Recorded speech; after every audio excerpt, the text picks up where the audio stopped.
ఏంటి ఎలా ఏం చెప్పారు వీళ్ళు క్లాస్లో? ఏం చెప్పారు?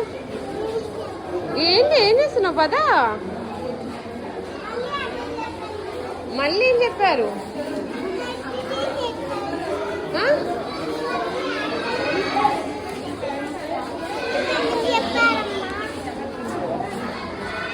పదా మరి తొందరగా వెళ్దాం.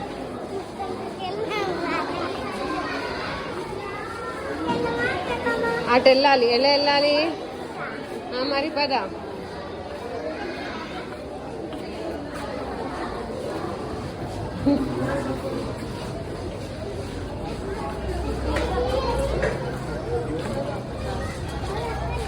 బండి ఎక్కడ? అటు